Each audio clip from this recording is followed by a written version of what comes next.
back to you. Ashley Webster live for us in Tel Aviv. Ashley, thank you. Let's bring in Iranian-American former NFL player Shar Pourdanesh and former Deputy National Security Advisor Steve Yates. Thank you both for coming on. Steve Yates, to you first. I want to play a little more sound. We had Ashley playing a little bit of the Secretary of State Marco Rubio with more on the soon expected Iranian response. Watch. We're expecting a response from them. We'll see what the response entails. The hope is it's something that it can put us into a serious process of negotiation. Obviously, we've seen the reporting overnight that Iran has established or trying to establish some agency that's going to control traffic in the Straits. I think that's unacceptable. Yeah, I mean, I think we have really two questions here, Steve. One, do we get the response tonight at some point in time? Is it early tomorrow morning? And do the Iranians agree, or at least, you know, lead us far enough to think this thing goes back to the peace table? Well, Trace, I don't have high hopes of the negotiating path. I support the idea of giving it a try. I really think it's about time for the president and team to focus on core missions. The Strait of Hormuz has to have a flow of goods and traffic. Doesn't have to be only the United States doing that. But I think it's pretty much time to degrade fundamentally the Iranian ability to use terror or these pinprick attacks to try to control the flow, and have the president kind of declare that major military operations are over and we're going to work with a coalition to maintain things and make sure the nuclear developments don't return. But I don't think that this sort of ongoing posture of endless negotiations is really accomplishing very much at this point. Meantime, we had a former senior sanctions strategist on Iran's internet shutdown, which we have talked about a lot. Watch.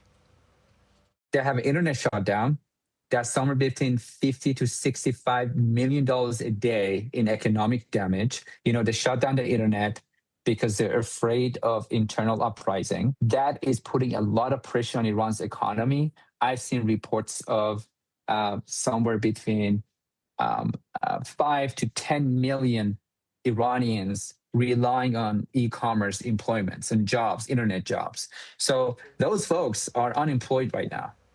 Yeah, and they're kind of weighing a couple of things here, right? You got this tax crisis, you got the unemployment crisis, and they're worried about, you know, internal uprising. And so they're thinking, what do we do here, right? Right. Absolutely. And right now, it's very difficult for us to gauge really what's going on in Iran, especially like they said with the internet shutdown. But, you know, going back to what was said before, I think we putting the pressure on the Iranian government right now is of the utmost importance. Yeah. They're at a breaking point. The idea of negotiating with them, I know I sound like a broken record, but who are we negotiating with? They're not negotiating from a place of good faith. And how do we know whatever we negotiate for, they're going to follow through and they're going to accept the common law of the world? Yeah, I think the president has also echoed that. Who are we negotiating with? He says, you know, we were negotiating with someone one day and the next day they seem to forget all about it. General Jack Keane, kind of back to your point, Steve Yates, says that it's time for these two things to happen. Watch. We should go back and execute Project Freedom, take the Strait of Hormuz away from the Iranians, secure it and open it for navigation, and also at some point get some assistance in doing that. And then we have to unleash the Israelis. They have a very comprehensive bombing campaign. The Israelis have always had more air power in this fight than we've had. So what they can do comprehensively here in terms of air power is significant. Yeah, I mean, they're talking about taking the Strait and bombing key targets. It's kind of right in the wheelhouse you were just talking about, Steve. Well, he's a smart guy, and I think General Keene's got it dialed in pretty correctly on this. And it's really, I think, very important for the president and others that are involved to help articulate we've really accomplished huge military objectives. I think we've covered on this program. It's been covered elsewhere. But there's going to have to be sort of a maintenance mode that follows moving back from it. We don't need to withdraw from Iran like we did from Iraq, Afghanistan, or Vietnam, for instance. We're not in Iran. But there are capabilities that need to be degraded, and we do need to have a clear plan, whether it's us, the Israelis, or someone else. So the Arab allies that have been attacked have capabilities they can use, too, to ensure freedom of navigation and degrade the remnants of the IRGC from controlling Iran.